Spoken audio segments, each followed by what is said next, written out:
Time. Kevin Hincks, live at the CBOE, is joining me now. Good morning, Kevin. Good morning, Nicole. Yeah, a lot going on. The pace of the week is about to pick up, Nicole, as we're starting to get, big name corporate earnings, United Healthcare, Boeing. The pace is only going to pick up, and we're going to get economic data, and we're going to get day one of a Fed meeting. So buckle up here, Nicole. This is going to be a pace that, it'll almost be too much, but there's be so many influences on the market coming up, not to mention headlines that we know or may not know about. So I think so far the earnings have been pretty solid. I think the economic data is that's going to come out. Remember, today we'll get JOLTS.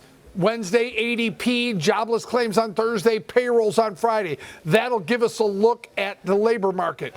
We'll also get really good looks at inflation with PCE coming out on Thursday and wages in the payrolls data. Wednesday, we'll get GDP, the first look at first quarter second quarter, GDP. That'll be really important. So there's a lot. Remember, that number is expected to go up from negative 0.5 to positive 2.5. So watch for some reactions to the GDP number that we'll get tomorrow. So there is just so much to go through. 164 names in the S&P 500, 30 names in the NASDAQ this week. It's going to be a big one, Nicole.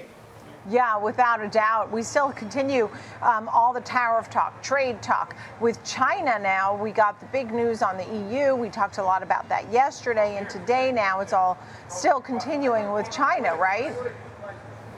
Yeah, after announcing the EU trade deal over the weekend, yesterday and today, Jameson Greer and our Treasury Secretary they're in Stockholm for day 2 of negotiations with China. So I don't know, does that mean it's going well or does it mean it's not going well? It's hard to say, but certainly they look like they're making some progress. Now, I think the most important thing that we can get out of this meeting is some extension and more talks. So I think the headlines coming out of there, President Trump making headlines that he doesn't necessarily want to meet with Xi Jinping, I think that's interesting, but I think that's just rhetoric. And so we'll look for some announcement out of that meeting. Yesterday, remember, they're in Europe, so it's later in the day there. So we should look for something mid-morning as that meeting breaks up, but there's those negotiations and those announcements. There's economic data, there's earnings, there's a Fed meeting, all coming at you at once, Nicole. Yeah, I love it. I love it so much because it's so much action. Most folks don't think that the Fed will make any cuts or moves tomorrow, even though at some point President Trump did say he felt that Powell was open to cuts, but the likelihood of a cut is less than 3% or something for tomorrow, more likely in the fall. And that's where we still stand. You still have those on the committee that will make it known that they want some cuts. Boeing is another story, and they're in the midst of a turnaround. That was some good news there.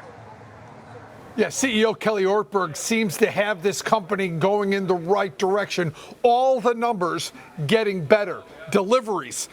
They delivered 150 commercial planes during this period.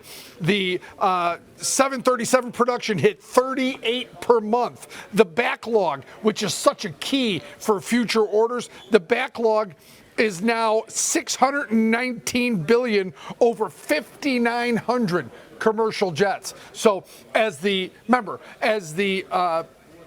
production ramps up, as deliveries of planes keeps up, right, the cash flow gets better, the balance sheet gets better, the health of the overall company gets better. Kelly Ortberg seems to have this company moving in the right direction. Remember, a couple of years ago, the stock was $446, so it's still significantly off its highs.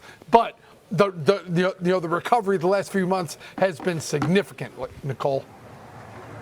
Yeah, and I saw this morning they also got FAA clearance here to commence for the next stage of the 777-9 certification, and that seems to be breaking even just now. I see it creeping higher in the last few minutes or so, so that's another plus there for Boeing. We have that big deal here with Union Pacific, right? And we're looking at that one and Norfolk merging. We had talked a little bit about this last week, but that certainly seems to be going forward. Well, it's certainly the announcements are this morning are that deal seems to be going forward. I'm watching the news. Prince, just like everyone else on that deal, Nicole. So yeah, it looks like the U.S. really, for the first time in its history, if memory serves, is going to have one transcontinental railroad. Should be pretty exciting. Now the question is, you look at synergies, you look at their ability to combine and lower expenses. You know, the rails have been under a bit of a pressure lately, so I think this is, pretty much well liked by the industry. But we'll watch how that plays out during the day.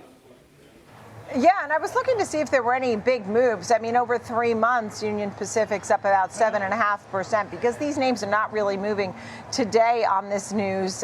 3 months, Norfolk Southern's up about 30%. Kevin Hincks, great to see you. Both those names are down this morning. Kevin Hincks at the CBOE. Thank you.